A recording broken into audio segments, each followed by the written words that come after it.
What if the last 40 years of house price gains were unusual and not the norm?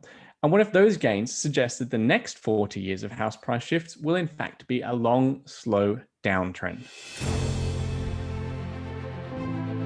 Should I buy a house? That is the question we're going to try and answer in this video today. But we're really going to talk about the assumptions and presumptions that are behind people's beliefs about house prices. I'm joined by Rob Marstrand and John Butler to try and help me answer this question and to discuss those assumptions and presumptions. And what I'm fascinated by is something that Rob Marstrand recently mentioned about the UK mortgage market, but also the US to some extent. And it made me wonder whether there's going to be a monumental shift in the housing market in mostly English-speaking nations, where all of the tailwinds that we've seen for property prices for the last 40 years are suddenly going to turn into headwinds. And these wonderful gains that we've seen in house prices across the board will in fact turn into a protracted continuous house price slump. First of all, we'll start with Rob Marstrand to explain exactly what he told me that sparked this interest in house prices. Rob, take it away when you talked about this idea that there was mortgage reform which unleashed this debt tsunami that's funded house prices. Yeah, hi Nick. Well, I suppose the issue here is that the matter that's coming to the forefront of everyone's minds is the increase in inflation rates. And this is something that we haven't seen for a little while. And the last time that the UK and indeed the world experienced a high inflationary environment was sort of between the late 60s and the early 80s. And just for reference, at that time, between 1968 and 1983, the UK official inflation rate was about average 11% a year. So way above where we are now. People are worrying about 3 or 4%, but that was way above current levels. Now, the thing that people forget is that back in the 70s and before that, the UK mortgage market was heavily regulated and very, very few people had access to mortgages. And it was only under the Thatcher government, sort of during the 80s, that it was deregulated and ordinary folks had access to mortgage finance for the first time in most cases. So we're in a different environment today. Now, it's my belief that that boom in credit, that boom in mortgage lending, combined with interest rates, which have basically been on a falling trajectory since the early 80s, is the key factor which has led to a massive explosion in property prices in the UK.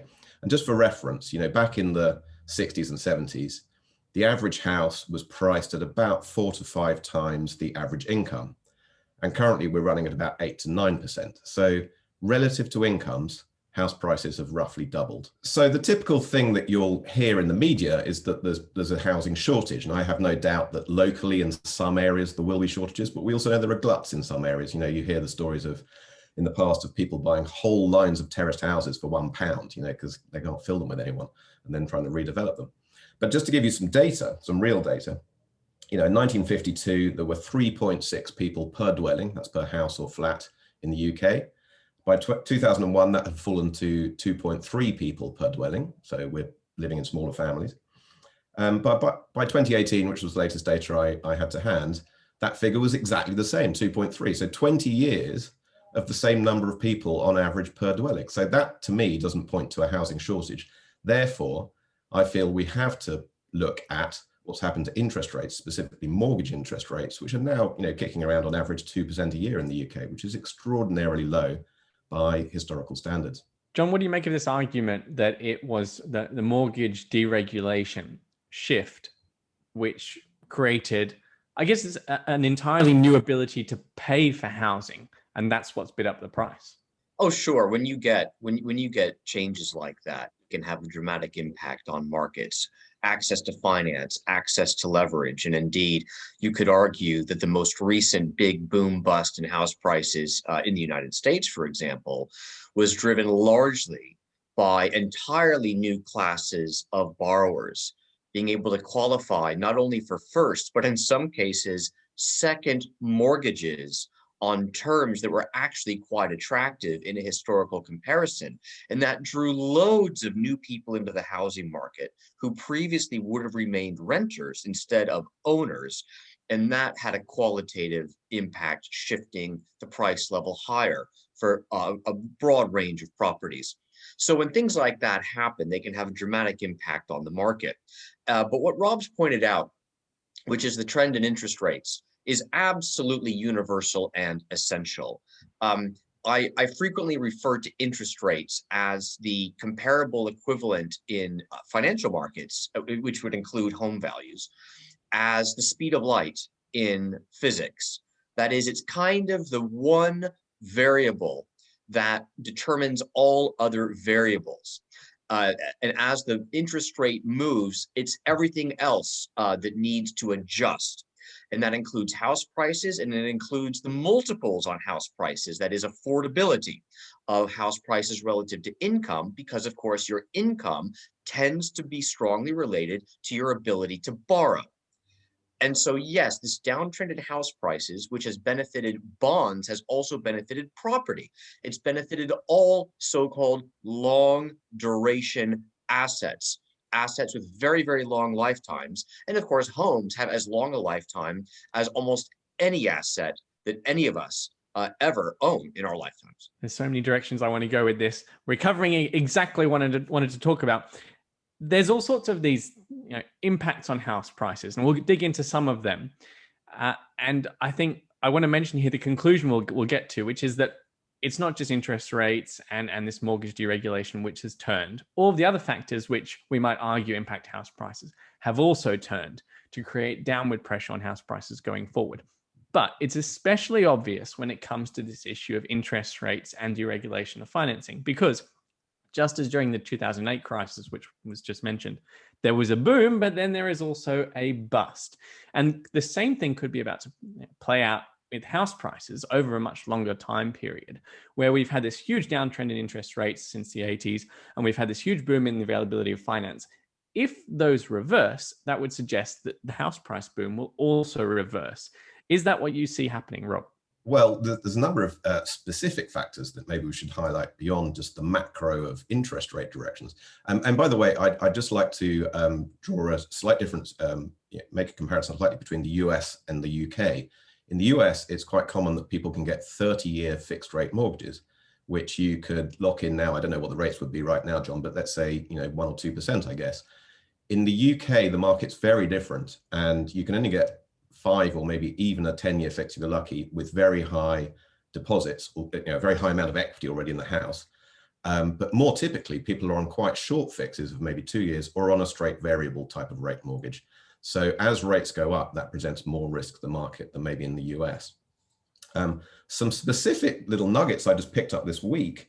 The government in Wales is talking about imposing rent controls and also adding new land taxes to people that have second homes or buy-to-let, landlords. So this is just a sign of the kind of populism we might get. And that, of course, rent controls will be dreadful for prices and also prices of houses, but also for the conditions of the properties that people rent. Every time you bring in rent controls, people don't have the money to invest in maintenance and the quality goes down. All price controls end up with that kind of result. The other one I read is that the national government in Westminster is thinking about increasing stamp duty rates on sale of houses where they don't meet certain environmental criteria. So if you don't have the right kind of heat insulation or whatever, you'll have to pay, the buyer will have to pay extra stamp duty. So again, this is just the kind of way that politicians are thinking that could impact the property market. But let's focus on that key issue that you identified with interest rates and the availability of financing. Do you think that's going to put downward pressure on house prices for the next few decades? The big question is where do mortgage rates go? Now, a lot of us think, and I think this is likely, that central banks will stay behind the curve on inflation and keep the sort of bank rate or base rate at quite low level. I mean, currently it's an absurdly low level of 0.1%, even though inflation is around 4% in the UK, which is madness. But the question is, how do the banks react in terms of how they price their mortgages? If inflation goes to 5-6%, are banks really going to keep lending at 2 or 3%? Well, maybe not. Usually mortgages are priced off the gilt yield curve and or the bank base rate. But how long is it until banks decide, well, actually lending at sub-inflation rates is a bad idea? So if you imagine a scenario where the average mortgage rate goes from kind of 2% a year, let's say, to 3 or 4% a year, 4% is still pretty cheap by historical standards, but that's a doubling of people's interest costs. Does it go to 5%? Does it go to 6%? What happens if that sort of thing happens?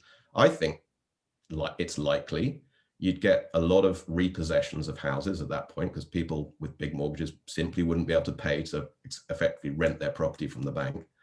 And then the banks repossess the housing stock and they dump it on the market because they don't want to hold it on their books. And then you get a property crash. So to me, that's I don't know if that's going to happen, but it seems like a plausible scenario if inflation stays at elevated levels. John, it's all sounding so familiar to this subprime crisis episode where the interest rates are reset to higher levels, and that was the domino that kicked things off.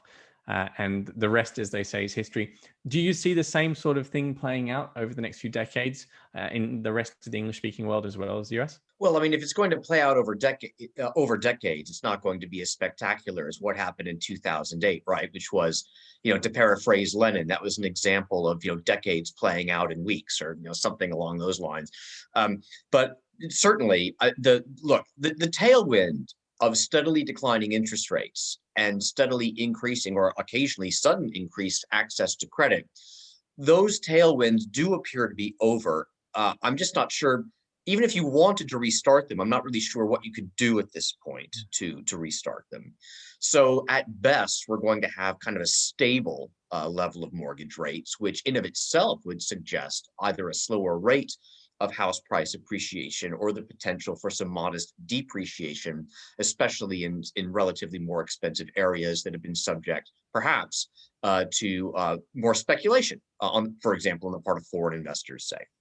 So I think rates aren't going to keep going down. Now, if they do go up, as Rob pointed out, they may not keep pace with inflation. So in real terms, they might still seem to be relatively easy to service.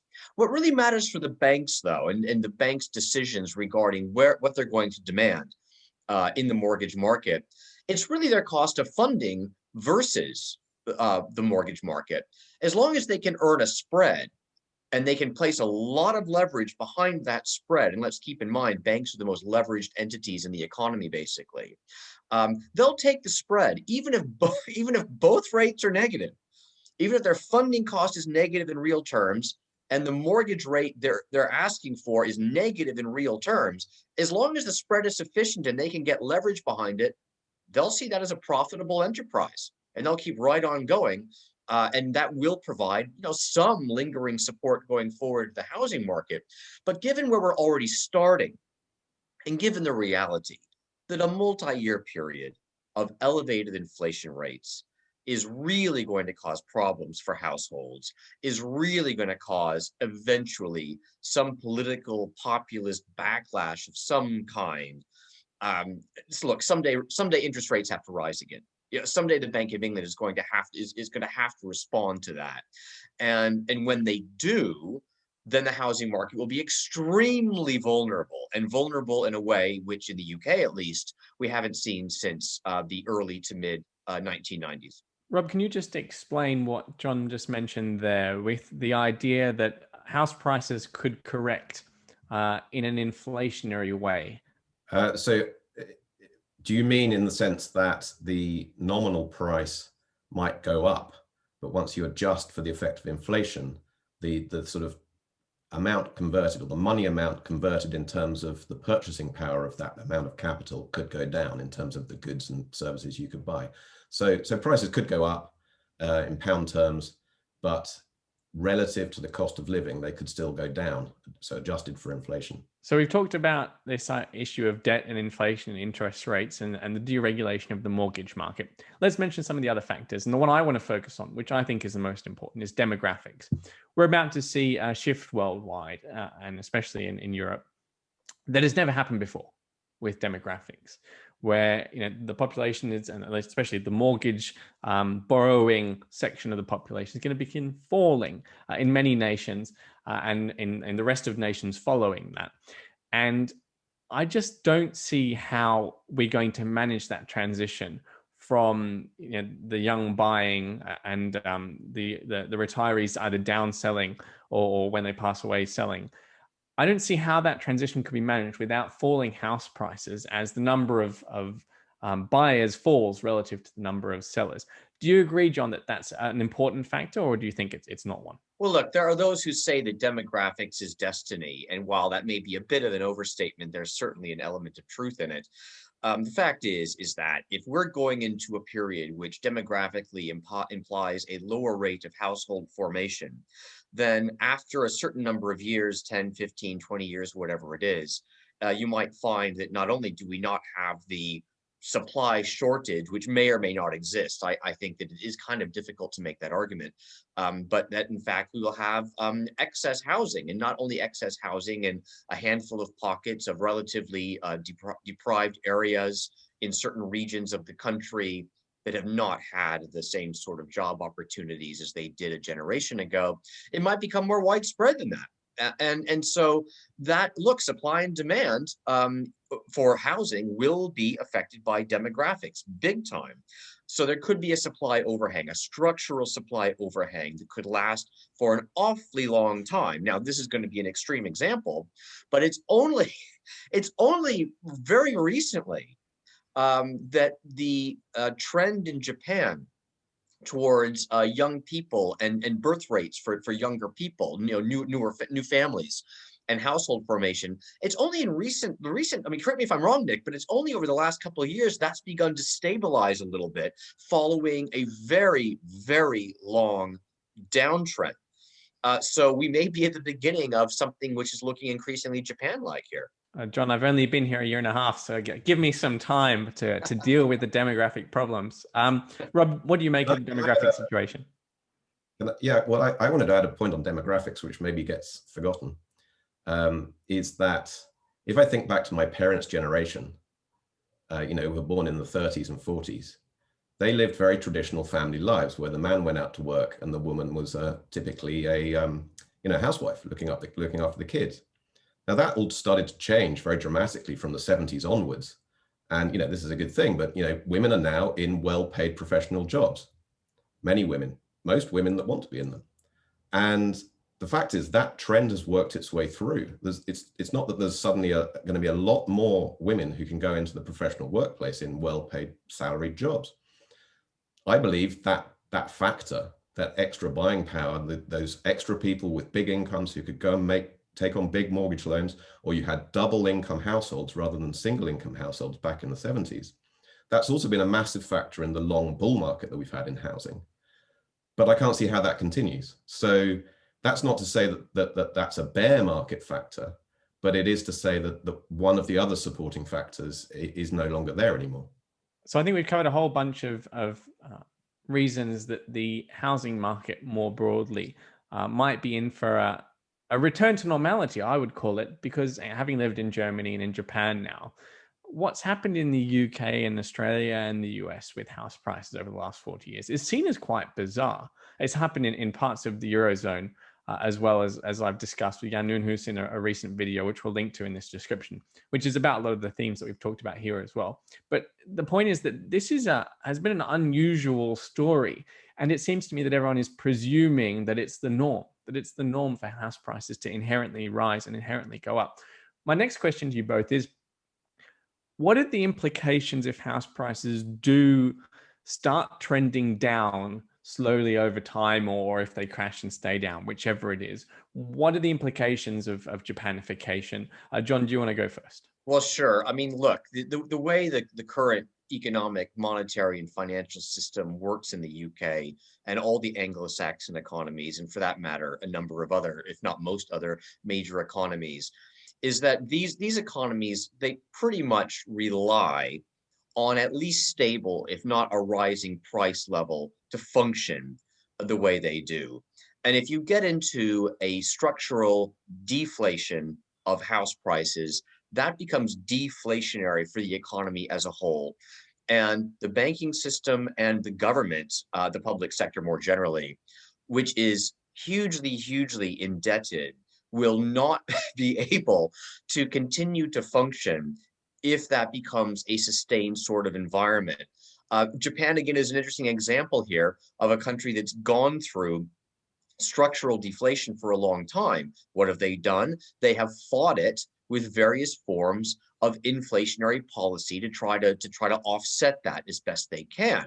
And also, Japan's had the benefit of being just such a competitive net exporter because of very high productivity in manufacturing that has allowed them to continue on in that sort of environment. I'm concerned that if the Anglo-Saxon economies begin to face the same structural deflationary forces associated with a housing market that is no longer rising in price and enabling new debt creation, I'm worried that because they're already not competitive net exporters, with the exception of resource-rich Australia, for example, they're in real trouble. They are really in trouble economically. It will literally shake the foundations of the way their economies actually work.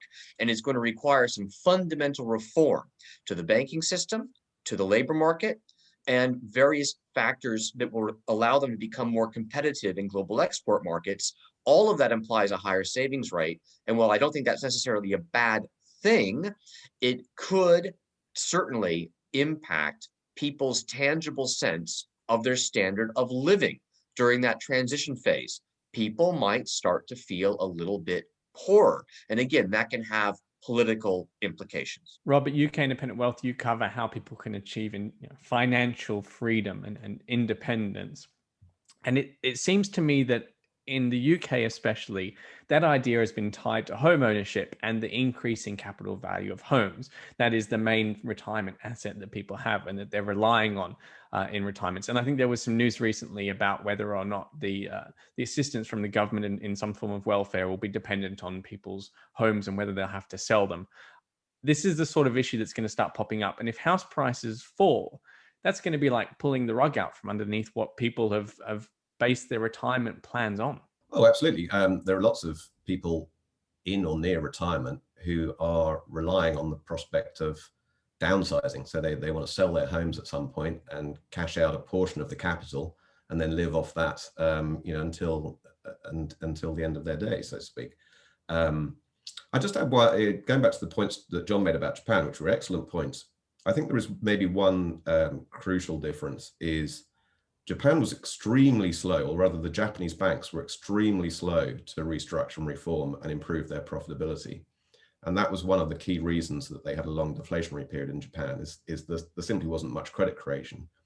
Whereas if I look at the US banks and the UK banks now, and the US banks earlier, but the UK banks, since this year really, they finally, achieved decent levels of profitability again since the global financial crisis of sort of 07 to 09. So the private sector is in shape to create credit. Now, that, on the other hand, there's already an awful lot of it about, and when we reach saturation point, I don't know. But I suspect we're in a slightly more inflationary environment in the West now than Japan was in the 90s, or at least less deflationary.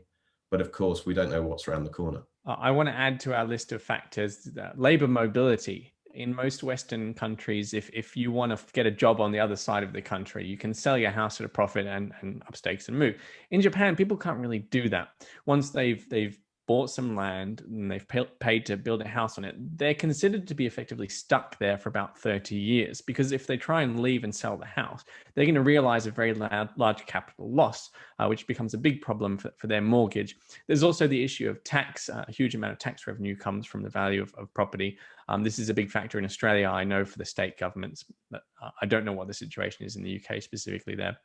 But let's sum this up by saying that, in my view anyway, there's all of these factors that affect house prices. There's demographics and there's this mortgage legislation and regulation, and then there's interest rates. And it seems to me that all of them are turning from being substantial tailwinds to property prices into substantial headwinds for the next for the foreseeable future, I suppose, but I was going to say the next few decades.